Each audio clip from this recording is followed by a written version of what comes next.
I didn't think much of it at first. That's the part that keeps replaying in my head. How small it was. How ordinary. No dramatic perfume. No lipstick on a collar. No late-night confession. Just a name. A name that didn't belong in my life. It was a Tuesday. I remember because Tuesdays are painfully predictable. I got home around 6:30, same as always. Claire was already there, which had become rare lately. The house smelled like chamomile tea, and the lavender candle she liked to burn when she wanted the place to feel calm. I used to think that was sweet. Now I think it was camouflage. She was in the kitchen, back turned, scrolling through her phone with one hand while the kettle heated. Her shoulders were relaxed. Too relaxed. There was a faint smile on her face. Not big, not obvious. Just enough to register. Her phone was face up on the counter. That alone was strange. For the past few months, her phone had practically been surgically attached to her hand. If she set it down, it was always screen down. Always angled away. Always within reach. I noticed. I just told myself not to. Then the screen lit up. A message preview. Miss you already. Tonight was worth the wait. Daniel. I didn't breathe for a second. My brain tried to make sense of it. Maybe it was a group chat. Maybe it was sarcasm. Maybe I was misreading it. But I wasn't. Daniel. I ran through every Daniel I knew. Family? No. Coworker she'd mentioned? Not that I could remember. Husband of a friend? No. It was a stranger's name in my marriage. Hey! I said, keeping my voice neutral. Too neutral. Who's Daniel? The change in her body was immediate. Her back stiffened before she even turned around. When she did, her eyes darted to the counter. What? This? I said carefully, nodding toward the phone. It just popped up. She moved quickly, not frantic, not clumsy. Controlled. She picked up the phone and locked it without even glancing at the screen. Like she already knew what it said. You're going through my phone now? The accusation hit fast. Sharp. Defensive. I wasn't going through it, I replied. It lit up. I was standing right here. She let out a short, irritated laugh. Wow. So now I can't even leave my phone out without you monitoring it? Monitoring it. That word shifted something inside me. I'm not monitoring anything. I just asked who he is. She rolled her eyes, turning back to the counter like I just complained about the weather. He's a coworker, Ethan. We were finalizing the Henderson proposal. I told you I stayed late. Her tone was clipped, annoyed, like I was inconveniencing her. I don't remember you mentioning him, because I don't give you a detailed roster of everyone I work with, she snapped. Do I need to start filing reports now? There it was. The escalation. The message had said, miss you already. That wasn't business language. Tonight was worth the wait sounds personal, I said quietly. She turned fully toward me then, eyes flashing. Oh my God, are you serious right now? I felt the room tilt. What exactly are you implying? I'm not implying anything. I'm asking. No, you're accusing, she corrected. And it's honestly exhausting. Exhausting. That word landed harder than anything else. I hadn't raised my voice. I hadn't made a scene. I asked a question, and somehow I was the problem. I just saw the message, I said softer now. Careful. It caught me off guard. Because you're looking for something to catch you off guard. *T back. You've been weird lately, Ethan. Distant. Suspicious. Maybe that's the real issue. My chest tightened. Distant? I'd been working extra hours because she said she felt financial pressure. I'd skipped 2 weekends with friends because she said we didn't spend enough time together. I adjusted my entire routine around her complaints. But now I was distant. Before I could respond, she brushed past me. My hand instinctively touched her arm. Barely a graze. She flinched. Not dramatically. Not enough for someone else to notice. But enough. Can you not? She muttered. 3 words. Cold. Irritated. Like my touch was an inconvenience. We'd been married 9 years. 9 years of falling asleep tangled together. 9 years of inside jokes and Sunday pancakes and lazy mornings. and suddenly my hand on her arm felt unwelcome. She walked down the hallway, already typing into her phone. Fast, focused. The bedroom door closed. Not slammed, just closed. I stood there in the kitchen with the kettle screaming behind me. And somehow, in less than 2 minutes, I felt like I was the one who had crossed a line. That was the first real crack. But when I forced myself to be honest, it wasn't the first sign. It was just the first one I couldn't rationalize. Because if I replayed the last few months, really replayed them, the pattern was there. The late nights that started out as just this week. The sudden gym membership. The new perfume she said was on sale. The way she angled her screen away when I walked into a room. The irritation when I asked simple questions. Who were you texting? Work. Who's picking up dinner? I'll handle it. Short, efficient, closed. And the distance. Not just physical, though that had changed too. It was subtle at first. Less spontaneous affection. Fewer random touches. Kisses that felt timed. Like she was checking a box. I told myself marriage has phases. Stress happens. People change. But that night, standing alone in the kitchen, I realized something worse than suspicion. I realized I felt unnecessary. Like my presence in her life had become background noise. I turned off the stove and sat at the table, staring at nothing. Through the hallway, I could see the faint glow of light under the bedroom door. Her shadow moved once, then stilled. I wondered who she was texting. Daniel. The name echoed in my head like it had been there forever. And what bothered me most wasn't even the message itself. It was how quickly she turned it on me.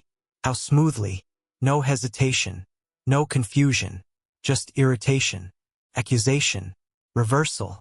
As if she'd rehearsed that reaction. That was the moment something settled in my chest. Not rage. Not even heartbreak. Just clarity. Whatever was happening, I wasn't crazy. And if there was nothing to hide, she wouldn't have needed to make me feel guilty for noticing. I didn't sleep much that night. I lay there beside her, a few inches of space between us that felt like miles. Her breathing was steady, calm. Mine wasn't.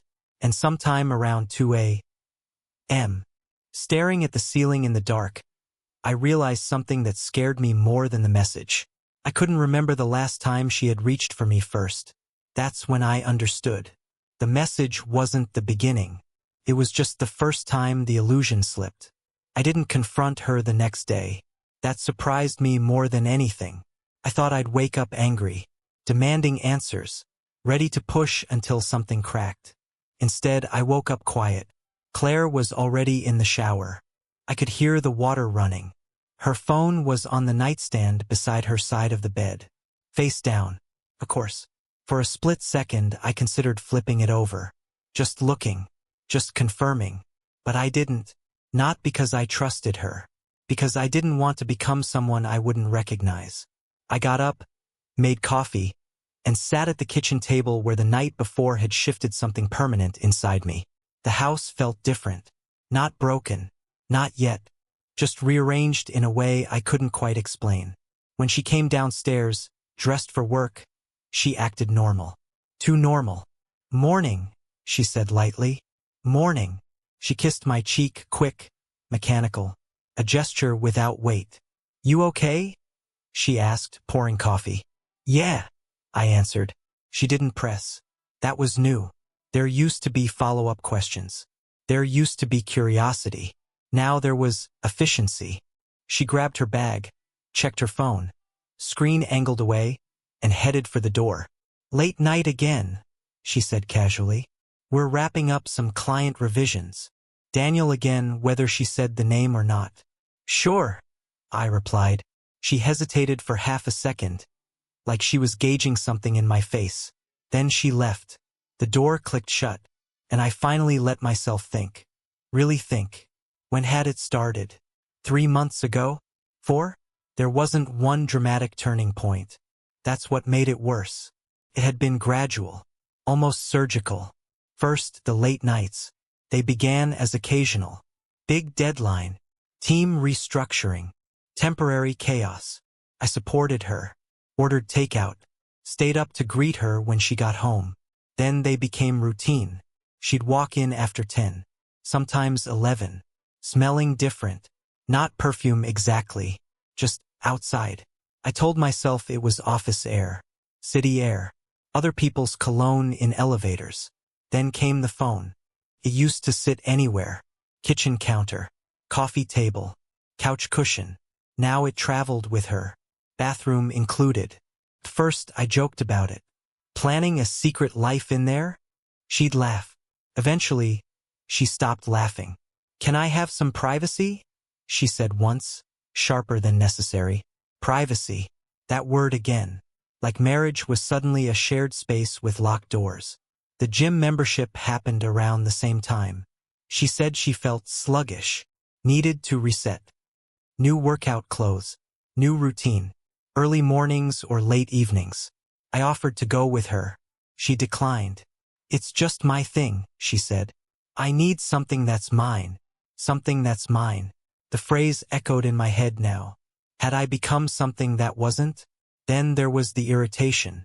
Crept in quietly. I'd ask simple things. "Who are you texting?" "Work." "Who's picking up dinner?" "I've got it." Short, closed, defensive. If I asked follow-ups, she'd sigh. "You're overthinking." Maybe I was. But I used to know her rhythms, her moods, the difference between tired and distant. This wasn't stress. It was absence. And the most unsettling part? She no longer seemed to need me for anything emotional. She used to vent about coworkers, call me during lunch breaks, send random memes. That stopped. Conversations became transactional. Schedules, bills, logistics. I tried adjusting, planned a weekend trip. She canceled, too busy. Cooked her favorite dinner. She barely touched it. Ate late at work. Reached for her at night. She shifted slightly away. "I'm exhausted." Exhausted. That word again. I leaned back in my chair and rubbed my face. The signs hadn't been subtle. I had just refused to assemble them, because assembling them meant admitting something bigger. Around noon, I found myself scrolling through old photos. Vacations, holidays, ordinary Sundays. In those pictures, she looked at me differently. There was presence there. Warmth. When had that changed? Or had it been fading so slowly I didn't notice? That evening she texted. "Running late. Don't wait up." No heart emoji. She used to send those automatically. I stared at the message longer than I should have. Then something clicked. It wasn't just about Daniel. It was about replacement. Somewhere along the line I had been downgraded. From partner to roommate. From priority to background. When she finally came home, it was after 10. I was on the couch, lights dim. "You're still up?" she asked. "Yeah." She set her purse down, checked her phone. No explanation offered. "How was work?" I asked. "Fine." Pause. "Busy." She didn't elaborate. I watched her walk toward the hallway, heels in hand. "Claire." She stopped but didn't turn fully. "Are we okay?" There it was. The question I'd been avoiding. She let out a breath. "Ethan, I don't have the energy for this tonight. For this. For us. I'm just asking." "And I'm just tired," she replied. "Why does everything have to be a thing lately?" "Because it already is," I thought. But I didn't say it. Instead, I nodded. "Go to bed."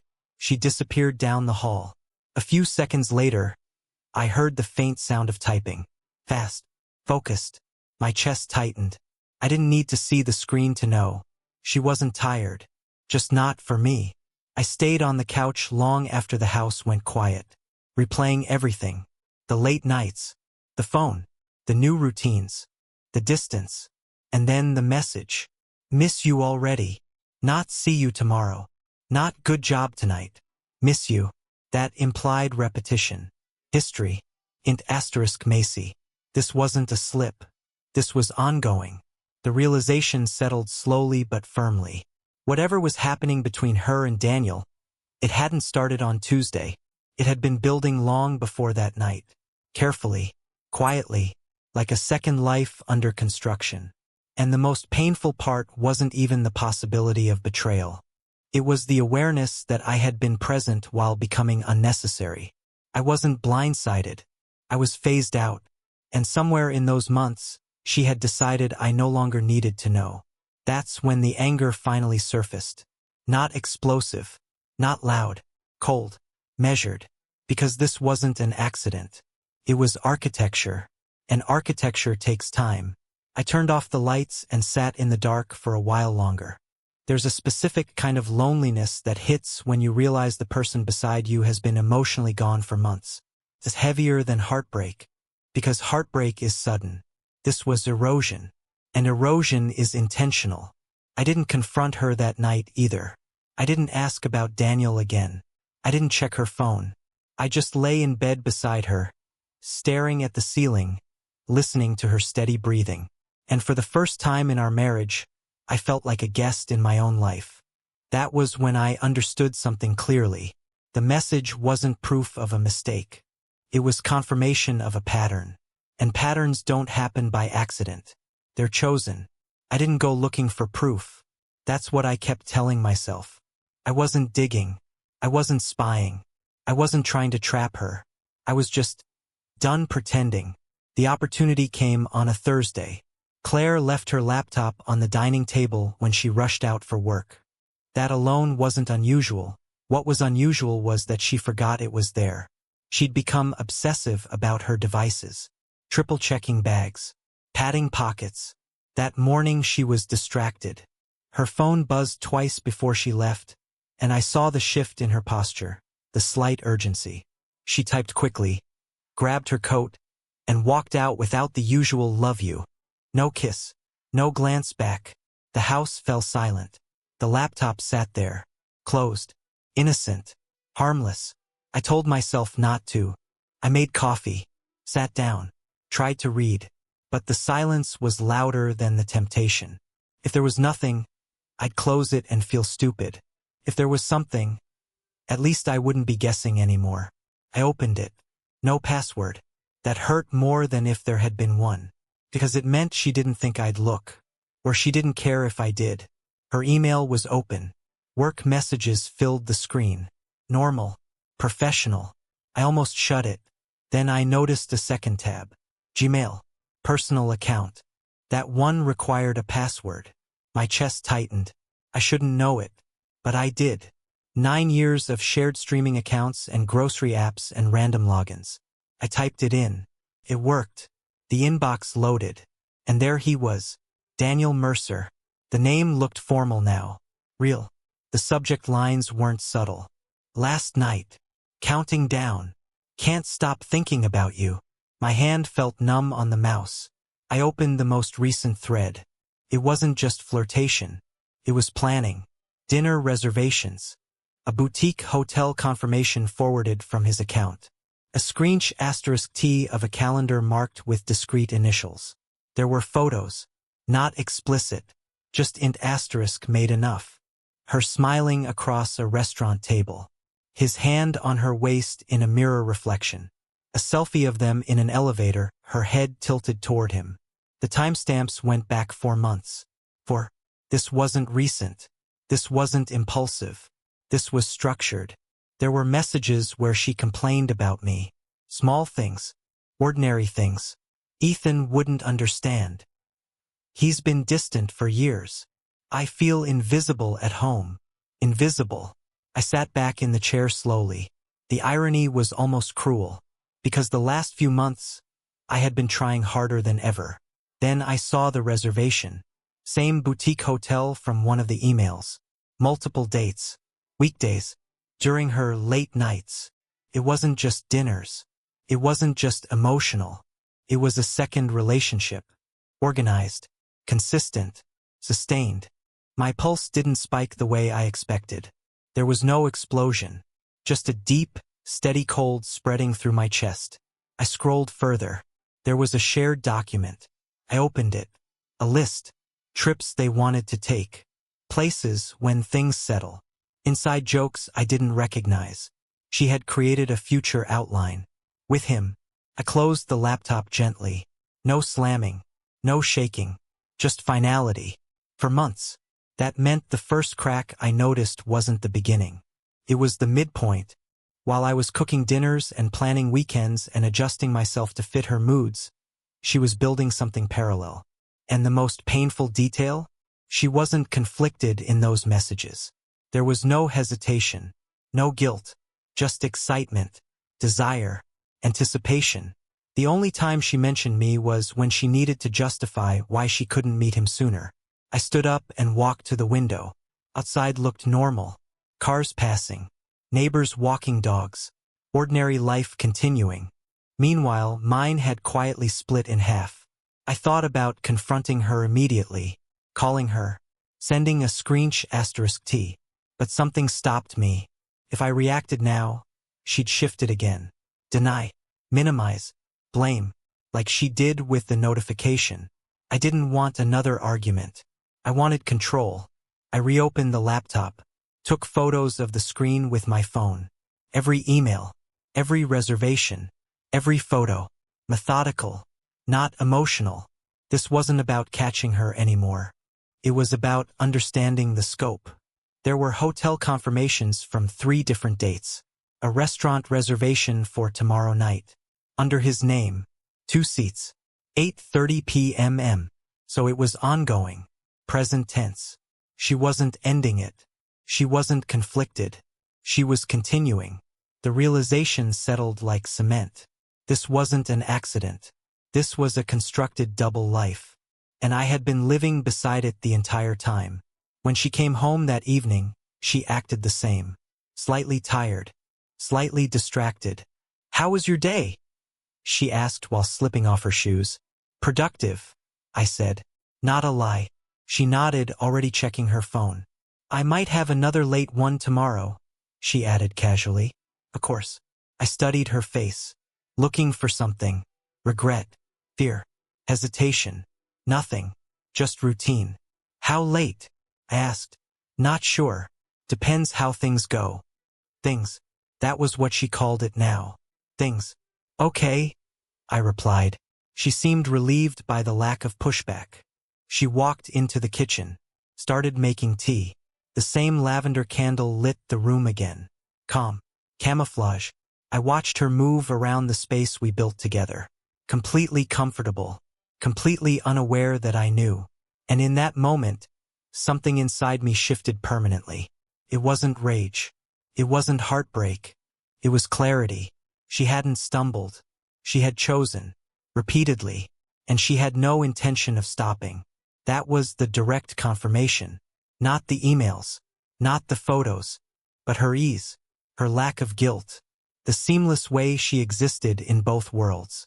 I didn't argue that night. I didn't mention Daniel. I didn't ask questions. I just observed. And I made a decision. Not loudly. Not dramatically. Silently. Because whatever happened next, it wouldn't be fueled by shock. It would be deliberate. She built a double life in secret. I would dismantle mine in silence. And she wouldn't see it coming. The strange thing about clarity is that it doesn't always come with noise. Sometimes it arrives quietly, like a door closing in another room. I didn't confront her after I found the emails. I didn't print them out. I didn't send **TS. I didn't ask for explanations. I just adjusted. That Friday, the same night she had a reservation at 8:30. I told her I'd be working late. She looked almost relieved. "Really?" she asked. "That's good. You've been needing to focus more." Focus more. I nodded. "Yeah." She didn't question it. Didn't probe. Didn't seem curious about where I'd be or what I'd be doing. That was the final confirmation I needed. When someone stops being concerned about your whereabouts, it's because they've already replaced you in their mind. She left at 7:45. I watched from the upstairs window as she got into her car. Calm. Composed. Predictable. I didn't follow her. I didn't need to. I already knew. Instead, I sat at the kitchen table with my laptop open. Not her laptop. Mine. I opened a separate email account. Then I opened a document. I titled it simply Exit Plan. The words looked clinical. That's how I needed them to feel. Step 1. Financial separation. I reviewed our joint accounts. transferred half of my personal savings into a separate account under my name only. Not in a dramatic empty the balance way, just enough to protect myself. Step 2. Documentation. No threats, just insurance. Step 3. Legal consultation. I searched for attorneys in our area, read reviews, booked a consultation for Monday morning. My pulse stayed steady through all of it. I expected shaking hands. Instead, I felt calm, because anger demands reaction. Clarity demands action. Around 10:15, my phone buzzed. A message from her. Still at work. I stared at it. 3 hours into her date. Yes, I replied. A minute later, okay, don't wait up. No heart emoji. No affection. Just logistics. I set the phone down. And that's when I made the decision. Not about divorce. Not yet. About something deeper. I decided I would no longer compete. No more trying harder. No more adjusting myself. No more performing stability for someone who had already exited emotionally. I would remove myself. Quietly. She came home after midnight. I was in bed, lights off. She moved carefully, assuming I was asleep. I felt the mattress dip as she lay down. There was a faint scent of unfamiliar cologne mixed with her perfume. She didn't touch me, didn't whisper goodnight, just turned slightly away. And in that small physical distance, I felt the full weight of my decision. I wasn't leaving in anger. I was leaving in silence. The weekend unfolded normally. Too normally. She suggested brunch on Saturday. I agreed. We sat across from each other like a functioning couple. She laughed at something the waiter said, checked her phone twice under the table, asked about my late work night without much interest in the answer. I watched her closely, not searching for guilt anymore, just studying her, trying to understand how someone can exist so comfortably inside a lie. Sunday evening, she mentioned another busy week ahead. I might have a few late nights again, she said lightly. I understand, I replied. She smiled. That smile used to mean warmth. Now it meant relief. Relief that I wasn't pushing. Relief that I wasn't suspicious. Relief that she could continue uninterrupted. Monday morning, I went to the attorney. I didn't dramatize it. I laid out the facts calmly. For months of documented infidelity, financial entanglement, shared property. He nodded like he'd seen the script before. Are you looking to confront her first? He asked. No, I said. The word felt steady. I want to prepare. He explained timelines, options, strategies. I listened, asked questions, took notes. When I left his office, I didn't feel devastated. I felt structured. That evening, Claire texted, dinner with the team tonight. Don't wait up. Of course, I didn't reply immediately. I finished reviewing some paperwork. Then I responded, okay. No emojis, no questions, no performance. I began packing small things that night. Not obvious things. Personal documents, sentimental items, a few clothes. I rented a small storage unit the next day. No announcement, no dramatic suitcase, just gradual disappearance. She didn't notice, or she didn't look closely enough to. We still shared a bed, still shared meals occasionally, still functioned. But internally, I had stepped away. Emotionally, I was already gone. One night, she reached for my hand in her sleep. Reflex. I didn't pull away, but I didn't hold on either. I lay there staring at the ceiling, understanding something clearly. She hadn't just cheated. She had chosen a life where I was optional. And I would not stay somewhere I was optional. The final step came 2 weeks later. I signed the preliminary paperwork. Arranged for a separate apartment lease. Quiet. Efficient. She was planning another weekend conference. I nodded, helped her pack, kissed her forehead. And the entire time, she had no idea that her world was about to shift. Not because I was going to explode, but because I was going to vanish. No screaming match. No public humiliation. No demand for confession. Just absence. Because sometimes the loudest statement you can make is silence. and I was ready to let mine speak. I didn't tell her. That's the part people don't understand when I explain it later. I didn't announce my exit. I didn't sit her down.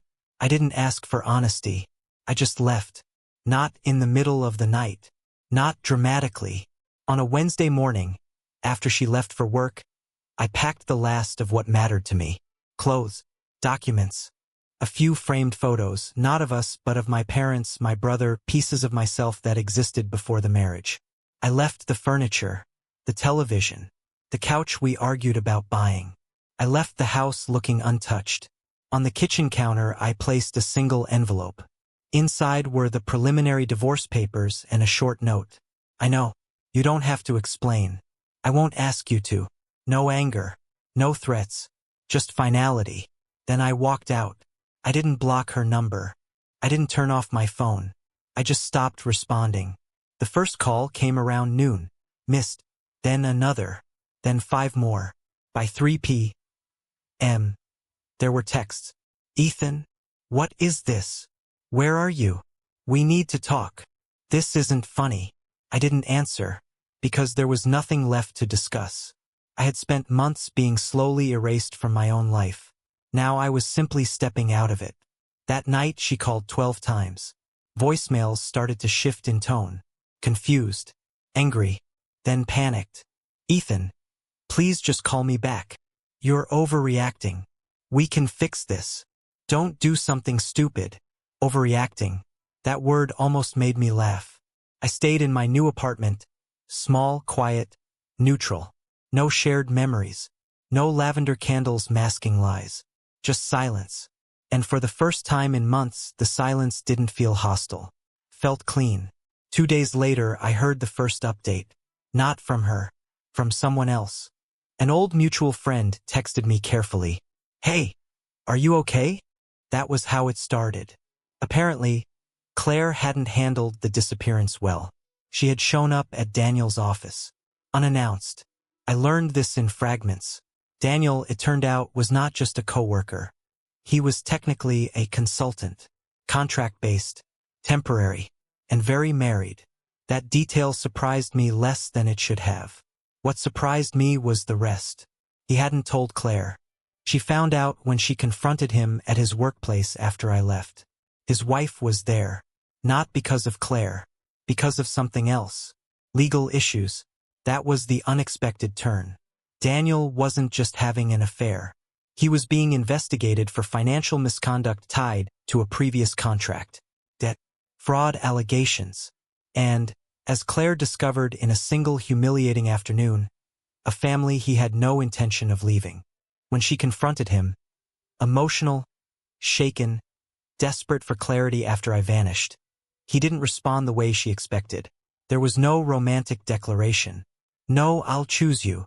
There was irritation, dismissal. According to what filtered back to me later, he told her she was complicating things. Told her he never promised anything permanent. Told her she needed to handle her own situation. For months of secret hotels. For months of future plans. Reduced to inconvenience. I didn't witness it. I didn't need to. The chain reaction had big *N on its own. Within a week, Claire's world started unraveling in visible ways. Daniel's wife contacted their workplace. An internal review launched. Claire's name surfaced in emails tied to hotel reimbursements and client budgets. Not illegal on her part, but suspicious enough to draw attention. Her late nights suddenly had witnesses. Her client dinners were audited. Reputation is fragile. It doesn't collapse loudly. It erodes. Friends stopped responding as quickly. Co-workers kept conversations shorter. One of our neighbors, who used to wave enthusiastically, avoided eye contact when she drove by. The house felt different, I imagine. Quieter. Too big for one person. She kept calling. The tone changed again. From anger to bargaining. Ethan, please. I didn't know about his wife. He lied to me. I was confused. Can we just talk? But that wasn't the point. It was never about Daniel's deception. It was about her choice. She didn't lose me because he had a hidden family. She lost me the moment she made me feel like a stranger. That was the fracture that couldn't be repaired. Weeks passed. I heard updates indirectly. Daniel's contract was terminated quietly. Legal proceedings escalated. His wife filed for divorce. Claire requested time off work. The conference weekends stopped. Because there was no conference anymore. There was just fallout. And through all of it, I didn't intervene. I didn't expose anything publicly. I didn't send evidence to anyone. I didn't contact Daniel. Consequences don't need assistance when they're built on lies. One evening, nearly a month after I left, Claire showed up at my apartment. I hadn't given her the address. She must have found it through paperwork. She looked smaller. Not physically. Emotionally. Her confidence, the sharp edges, the quick defensiveness, gone. She stood at the door like she wasn't sure she was allowed to knock. I opened it. We looked at each other for a long moment.